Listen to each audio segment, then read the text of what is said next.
Welcome to Suman TV. నేను మీ Suman TV Nag. Kolkata ఇన్సిడెంట్కి సంబంధించి చాలా కొత్త కోణాలు, కొత్త విషయాలు వెలుగులోకి వస్తూ ఉన్నాయి.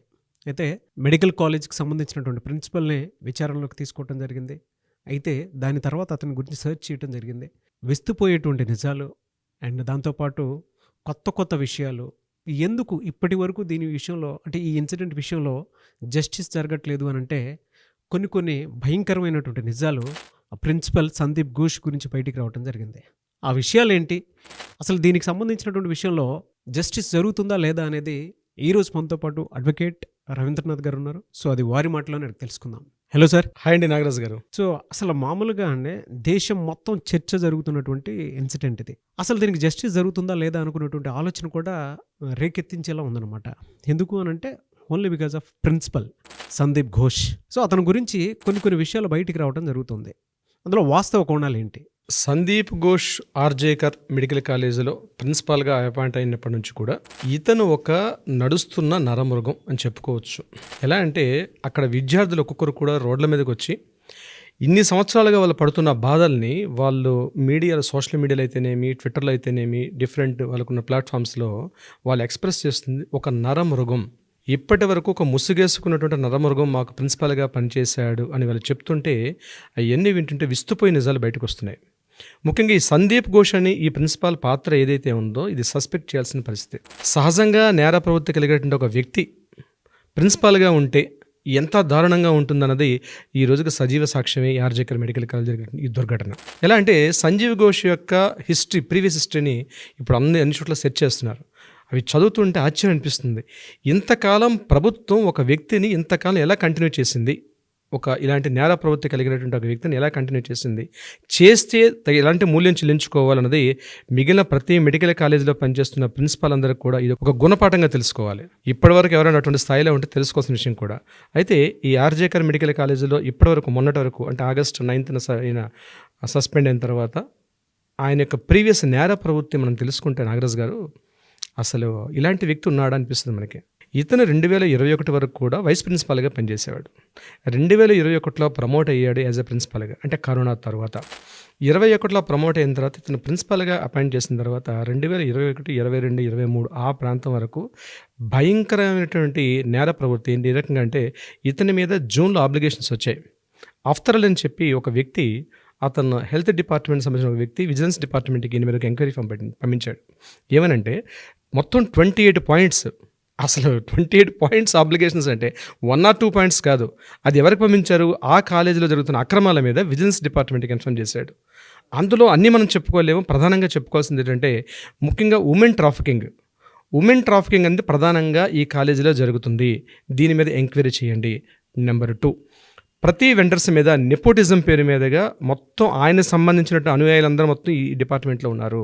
ప్రతి సెగ్మెంట్లో, అది మేనేజ్మెంట్ నుంచి చిట్ట చివరి స్వీపర్ వరకు కూడా ప్రతి డిపార్ట్మెంట్లో రిక్రూట్మెంట్ పార్ట్ అంతా కూడా ఆయన తెలిసిన వాళ్ళు చేసుకోవాలి. నెంబర్ 3, కాలేజీలో భయంకరటువంటి హాస్టల్స్లో ముఖ్యంగా ఈ గంజాయి ఇట్లాంటి మత్తు పదార్థాలు చాలా వరకు వినియోగం జరుగుతుంది. దీని మీద ఎంక్వైరీ చేయమని చెప్పి పంపించాడు.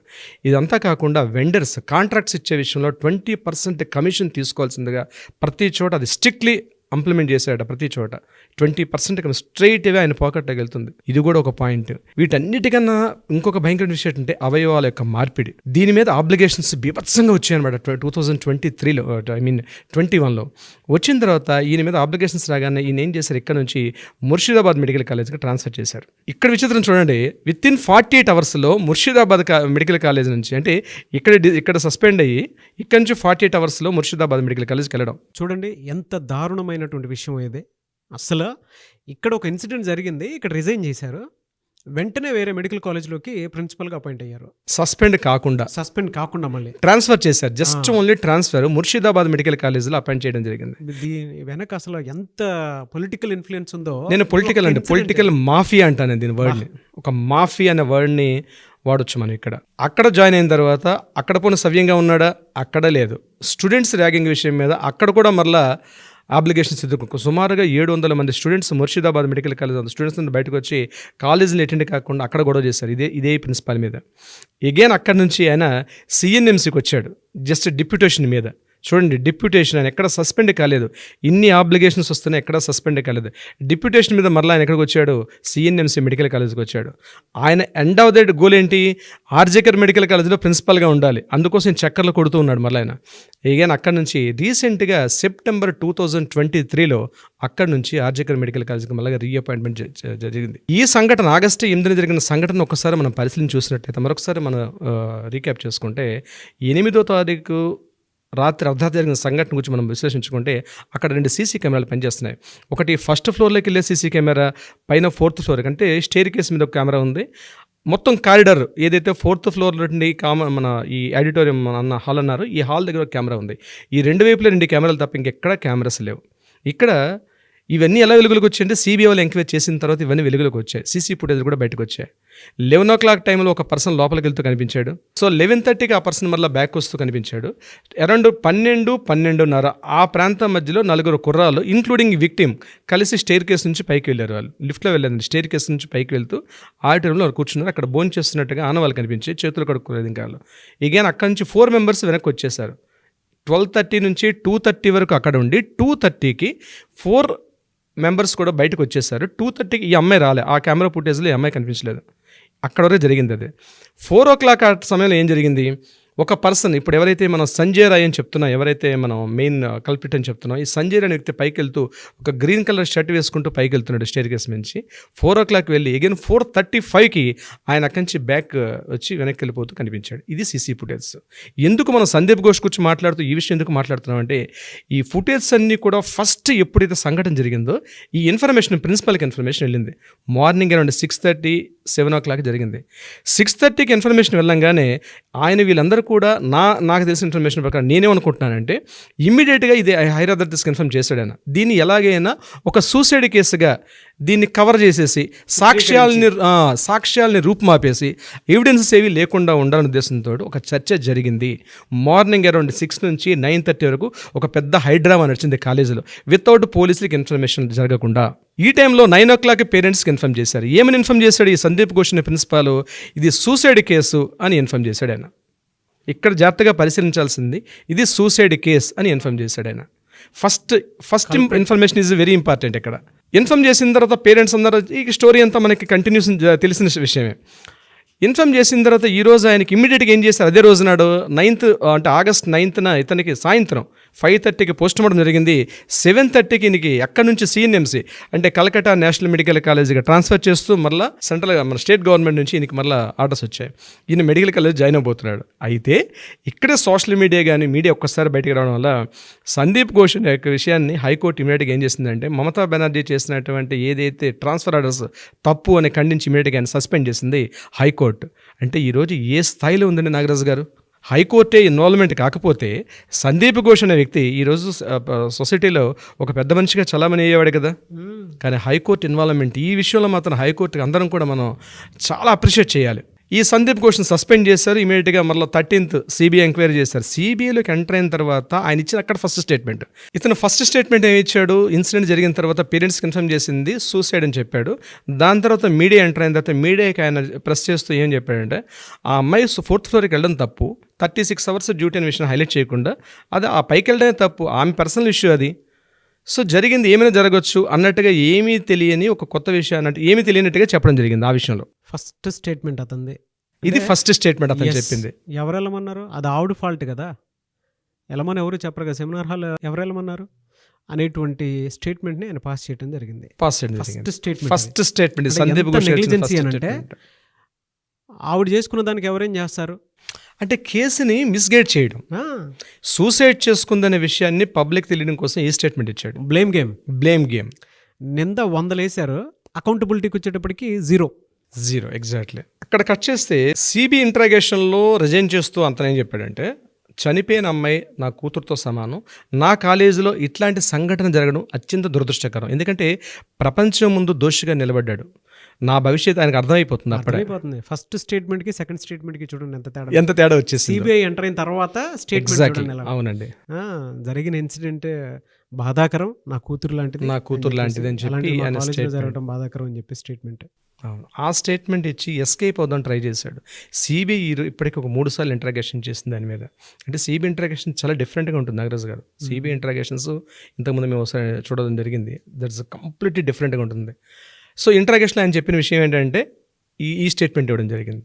సో ఎంటైర్ ఎపిసోడ్లో మనం అబ్జర్వ్ చేస్తే ఏం జరుగుతుందంటే నాగరాజు గారు, సందీప్ ఘోష్ అనే ప్రిన్సిపాల్గా ఉన్నటువంటి వ్యక్తి ఆ కాలేజీలో ఆర్జేకర్ హాస్పిటల్లో ఆయన చేసిన అక్రమాలకి పూర్తి చిట్టా బయటకు వస్తుంది. మనం వీలేదు ఇంకోసారి ఎపిసోడ్ చేద్దాం ఈ సందీప్ ఘోష్ మీద ఇంకొక కంప్లీట్ మనం ఒక ఎపిసోడ్ చేద్దాం. ఎందుకంటే ఇది ఒక్కడే కాదండి, మెడికల్ కాలేజీ వ్యవస్థ అనేది భ్రష్టు పట్టి ఉంది భారతదేశంలో. అట్లీస్ట్ ఈ సంఘటనతో దేశంలో అనేక మెడికల్ కాలేజీలు బయటకు మేల్కొనాల్సిన అవసరం ఉంది. మన తెలుగు రాష్ట్రాల్లో కూడా అటువంటి ప్రిన్సిపల్స్ ఎవరైనా ఉన్నారేమో, అటువంటి నేర చరిత్ర ఉండేటువంటివి కూడా ఉంటాయి సార్. ఉండకూడదని కోరుకుందాం. కానీ ఎవరైనా అటువంటి నేర ప్రవృత్తి కలిగినటువంటి కాస్త ఉంటే దీనికి అలర్ట్గా తీసుకోవాలి, గుణపాఠంగా తీసుకుని అలర్ట్ అవ్వండి. మీరు రాజకీయ నాయకులకు కొమ్ము కాస్తున్నంత కాలం మీరు బ్యూరోక్రాట్స్, మీరు ఒక కాలేజీ వైద్య వృత్తిలో ఉండి కాలేజీలో వీళ్ళు కొన్ని వేల మందికి కొన్ని వైద్యులను తయారు చేసిన పవిత్రమైన వృత్తి అండి అది. వైద్యో నారాయణో హరి అంటారు. అవును, సాక్షాత్తు నారాయణతో పోల్చింది మన వేదం, వైద్యో నారాయణో హరి. అలాంటి ఒక తండ్రి కన్నా ఉత్తమ స్థానం ఇచ్చిందండి, భగవంతుడితో ఈక్వల్గా ఉన్న స్థానం. ఆ స్థానంలో ఉంటూ కొన్ని వేల మంది వైద్యులను తయారు చేసేటువంటి ఒక వ్యవస్థ, ఒక సంస్థ ఒక నేర ప్రవర్తన కలిగితే ఎటువంటి వాళ్ళని మనం బయటికి పంపిస్తున్నామండి? మనం లాస్ట్ టైం చేసినటువంటి వీడియోకి ఇది ఇక్కడి నుంచే ప్రక్షాళన స్టార్ట్ అవ్వాలని చెప్పిన వీడియోకి కింద కామెంట్ బాక్స్లోనే 2 lakhs వ్యూవర్షిప్ దాటింది. అది జనరల్గానే అంటే ఒక 3 hours-కే 2 lakhs వ్యూవర్షిప్ దాటింది. కింద అందరూ మెడికల్ స్టూడెంట్స్ కామెంట్ ఎగ్జాక్ట్లీ నేను అందరూ మెడికల్ రాష్ట్రాల్లో కూడా మా కాలేజీలో కూడా ఇలాంటిది ఒకటి ఉంది అని కింద కామెంట్ బాక్స్ లో ఒక ఉద్యమంగా రావాలి నాగరాజు గారు. ఎందుకంటే ప్రతి స్టూడెంట్స్ ఆర్ ద వెపన్ అండి. ఈరోజు నెక్స్ట్ రేపటి జాతి నిర్మాతలు వాళ్ళే. ఎందుకంటే ఒక వ్యవస్థని, ఒక వైద్య ప్రవృత్తి ఒక పవిత్ర వృత్తి అండి, అన్ని వృత్తుల్లో కల్లా పవిత్ర వృత్తి వైద్య వృత్తి. అట్లాంటి వ్యవస్థ ప్రక్షాళన జరగాల్సిన ఆవశ్యకత ఉంది, అవసరం ఉంది. నేను స్టూడెంట్స్ అందరికీ, మెడికల్ కాలేజ్ స్టూడెంట్స్ అందరికీ చెప్పేది ఏంటంటే అట్లీస్ట్ కిందన మీకు కామెంట్స్ పెట్టండి. ఈ ప్రక్షాళన ఎలా జరుగుతుంది కలిసి మీరు కూడా సుమన్ టీవీ మీకు సంపూర్ణ సహకారం అందిస్తుంది నాగరాజు గారి ఆధ్వర్యంలో. డెఫినెట్గా మీరు అందరూ కూడా, మెడికల్ స్టూడెంట్స్ అందరూ కూడా ఈ యొక్క ఈవెంట్ని మనందరం కూడా ఉద్యమంగా చేద్దాం. ఎందుకంటే చాలామంది మన్ను తిన్న పావుల్లో ఉన్నారు వైద్య వృత్తిలో, రాజకీయ నాయకులు కొమ్ము కాస్తున్నారు. ఇది చివరికి ఎక్కడికి వచ్చింది నాగరాజు గారు? కోసం అని చెప్పేసి, ల్యాబ్ మార్కుల కోసం అని చెప్పేసి వాళ్ళ చేతులు ఇలా హోల్డ్ చేసుకున్నటువంటి వైద్య వృత్తిలో ఉండేటువంటి టీచర్స్ చాలా మంది ఉంటారు. ముఖ్యంగా ఈ సందీప్ ఘోష్ అండి శవాల మీద రాజకీయం చేశాడు. అంటే రాజకీయం అనకూడదు, శవాలని అడ్డం పెట్టుకుని కోట్ల రూపాయలు సంపాదించాడు. దానికి ఎవిడెన్స్ కూడా విజిలెన్స్ రిపోర్ట్లు అని ఇచ్చారు. ఏంటంటే ఆటాప్సీ జరిగిన తర్వాత పోస్ట్ మార్టం అవుతుంది. పోస్ట్ మార్టం టైంలో డెడ్ బాడీస్ స్టూడెంట్స్కి ప్రాక్టికల్స్కి పంపించేసిన టైంలో యాక్చువల్గా గవర్నమెంట్ కొన్ని కోట్ల రూపాయల ఫండ్స్ పంపిస్తుందండి అనాథ సవాలు ఇట్లాంటివన్నీ చేసుకోవడం కోసం. కానీ ఇతను ఏం చేశాడంటే ఆ ఫండ్స్ మిస్గైడ్ చేసి యాక్చువల్గా కాలేజీకి వస్తున్నటువంటి పోస్ట్ మార్టం ఏవైతే ఉంటాయో స్టూడెంట్స్ని పిలిచి ప్రాక్టికల్స్ చేయించేవాడట గడిచిన 4-5 years నుంచి. అత్యంత బాధాకరం. అంటే ఆల్రెడీ ఒక గాయం తగిలి దెబ్బలు తగిలిన వ్యక్తి ఏదో చనిపోయి ఉంటాడు, చనిపోతే పోస్ట్ మార్టంకి వచ్చింది. ఆ పోస్ట్ మార్టం చేసి పంపించాలి. కానీ ఈయన చేసేది పోస్ట్ మార్టం మాత్రమే కాకుండా స్టూడెంట్స్ని పిలిచి ప్రాక్టికల్స్ చేయించేవాడు దాని మీద. దీని మీద 2023 నవంబర్ ఆ టైంలో స్టూడెంట్స్ కొన్ని వేల మంది ఈవెందో బాధిత కుటుంబాలు కూడా ఇదే కాలేజ్ గేటు ముందు ధర్నాలు చేశారు. మా యొక్క జరిగిన యాక్సిడెంట్ బాడీస్ వస్తాయి, హాస్పిటల్కి వస్తాయి. యాక్చువల్ కనిపించిన యాక్సిడెంట్ ఒకటి పోస్ట్ మార్టం చేసి మొత్తం దేహాన్ని చిన్న భిన్నం చేసి, అంటే యాక్చువల్గా ఇది కాదు కదా పర్పస్. ఈయనకి ఆల్రెడీ కోట్ల రూపాయల ఫండ్స్ వస్తున్నాయి.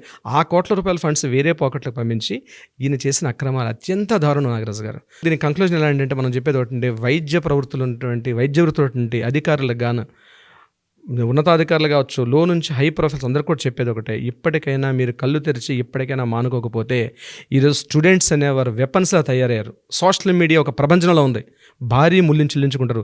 ఇట్లాంటి సంఘటనలు మరలా రిపీట్ కాకుండా ఇప్పటికైనా పుల్ స్టాప్ జరగాలంటే మీరు మారాల్సిన అవసరం ఉంది. దీనికి మమతా బెనర్జీ గారు మాత్రం భారీ మూల్యం చెల్లించుకుంటారు.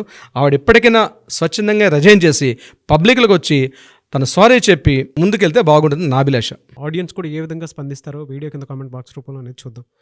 Thank you so much sir. Thank you అండి నాగరాజు గారు, థ్యాంక్ యూ సో మచ్.